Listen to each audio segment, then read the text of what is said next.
Fala rapaziada, tudo certinho? Bem-vindos ao meu canal, o canal Hugo Romariz, onde eu falo sobre gigantes cariocas, e são eles, Botafogo, Flamengo, Fluminense e o Vasco da Gama.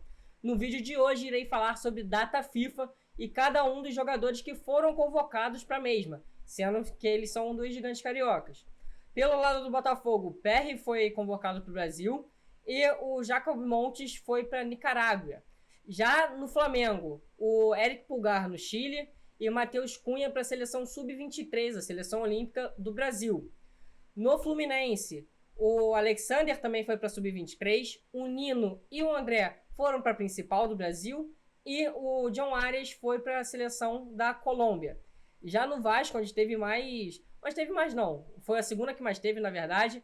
Teve o Medel no Chile, Pumita no Uruguai e também o Marlon Gomes para a seleção sub-23. Vou falar primeiro sobre a seleção brasileira, num todo, né, com o trabalho do Fernando Diniz. E também vou falar depois de cada uma das atuações dos atletas, aqueles que entraram, e vou falar também os que não participaram de nenhuma partida, tá?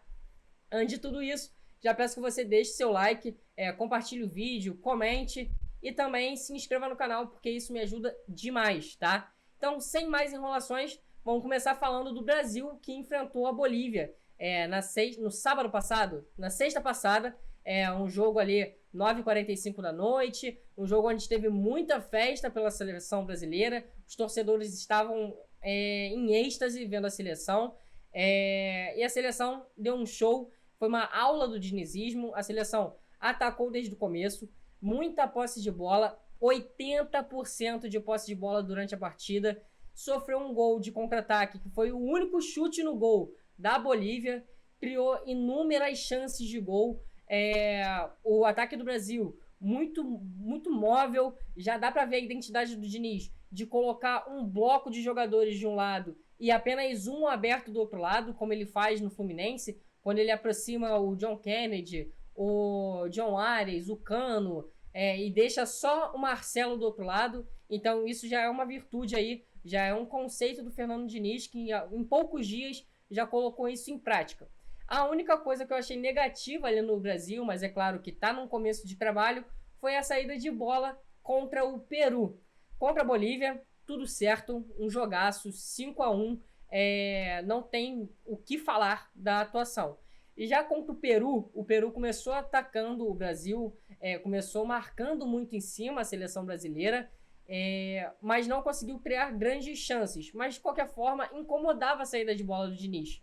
E aí quem acompanha, como eu, os gigantes cariocas, principalmente nesse caso o Fluminense, a gente sentiu muita falta do André. Perdão. Por que a gente sentiu falta do André? O Casemiro não estava conseguindo fazer essa função de sair com a bola, dar aquele sprintzinho e já conectar com o armador. O Casemiro errou alguns passes ali na defesa. Mais uma vez, é um começo de trabalho. O Casemiro é um jogador acimaço da média. É um cara absurdamente top 5 cenário mundial, mas que sentiu muita dificuldade com esse estilo do Diniz.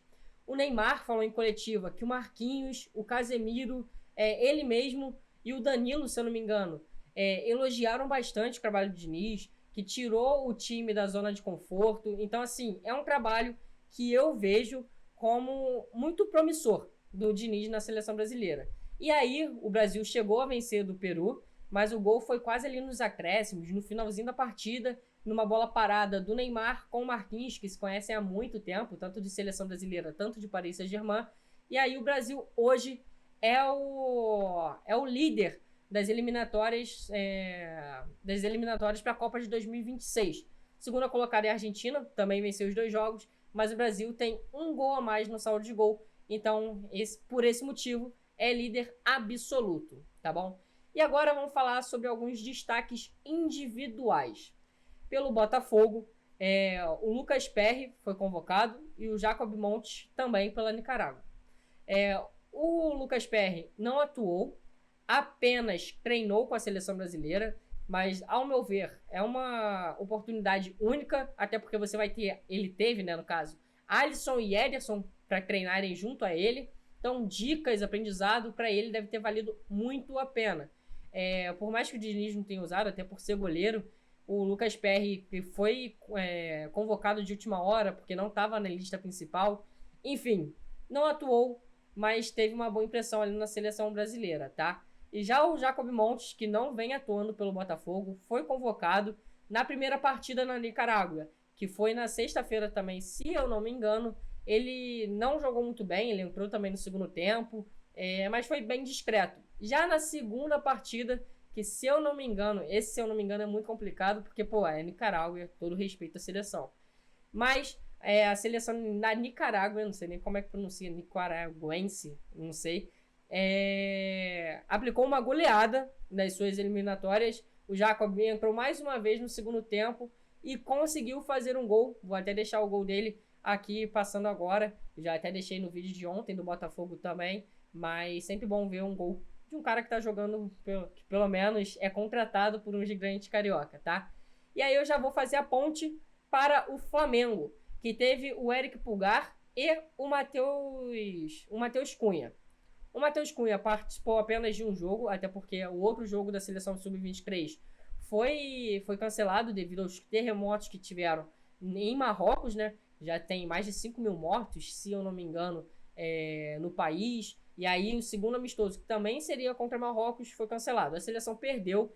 Matheus Cunha atuou bem com os pés, mas na visão dele, ele falhou no gol de Marrocos, onde o Brasil foi derrotado de 1-0. E ele se criticou e falou que o goleiro de seleção tem que pegar aquela bola. Porém, entretanto, todavia, Ramon Menezes confia muito no menino. Fez uma declaração que ele é um cara espetacular com os pés, que confia muito. Enfim, tudo aquilo para não abalar também a confiança do atleta.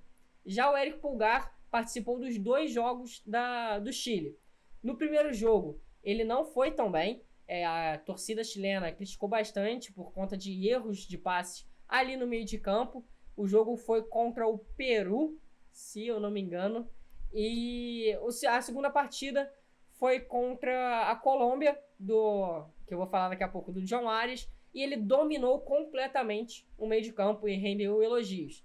Ele poderia estar escalado hoje para enfrentar o Atlético Paranaense, mas a diretoria rubro-negra preferiu poupá-lo, já avisando a Copa do Brasil, a final da Copa do Brasil, que vai acontecer no domingo, tá bom? Agora vamos falar sobre o Fluminense, que tem vários pontos aí. Isso porque teve Nino e André na seleção brasileira, mas ambos não participaram de jogos. Mas é a mesma coisa do PR, estavam ali. O André, por exemplo, estava junto com o Casemiro, que é um cara assim, máximo da função. Como eu falei anteriormente, top 5 mundo, se não o melhor do mundo hoje em dia, como volante. O Nino, que estava ali com o Marquinhos, autor do gol. Com o Gabriel Magalhães, que está jogando na Premier League. O Ibanes, que também não foi aproveitado. Enfim, é um bom aprendizado estar na seleção brasileira também. Já o Alexander foi para a seleção sub-23, entrou no decorrer da partida e, assim, bem apagado, não fez muita coisa, não tem muito que pontuar do Alexander na seleção sub-23. Já o John Arias foi muito bem na primeira partida da Colômbia, conseguiu dar essa assistência que eu vou botar aqui para vocês agora, uma linda assistência, colocou na cabeça do Borré e se destacou nesse primeiro jogo. Já no segundo jogo, contra o Chile, ele também foi destaque da seleção colombiana, mas não conseguiu criar grandes chances. Conseguiu até criar uma grande chance, mas depois disso começou a ser muito bem marcado e não conseguiu fazer os dribles rápidos, passes em profundidade, até porque a própria seleção da Colômbia ficou um pouco mais acuada, tá? E agora partindo para o Vasco da Gama, o último time que eu vou citar aqui, que teve o Pumita pelo Uruguai, que foi convocado e não foi utilizado por Bielsa. Lembrando que o Pumita já foi terceiro zagueiro na seleção e era o titular absoluto da posição na lateral direita, não foi utilizado.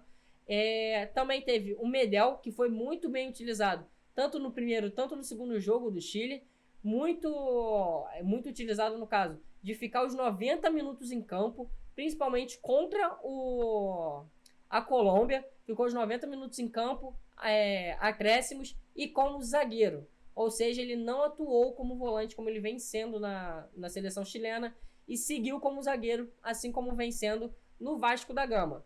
E o outro convocado também aí pelo Vasco foi o Marlon Gomes, que jogou bem contra Marrocos, criou algumas chances, mas a seleção é muito apática e ele acabou se machucando. Ele fraturou um osso do nariz e realizou exames e está liberado para jogar o clássico contra o Fluminense no sábado, tá? Provavelmente ele vai jogar com aquela máscara especial para segurar o nariz, não sentir tanta dor e incômodo, nem sangrar, tá bom? Essas foram as informações da data FIFA. Espero que você tenha gostado. Um videozinho muito rapidinho também, para você saber como que foi, como foram os jogadores do seu time, até porque todos os times tiveram ao menos um convocado nessa data FIFA, tá bom? Tamo junto, rapaziada. Até o próximo vídeo. Valeu!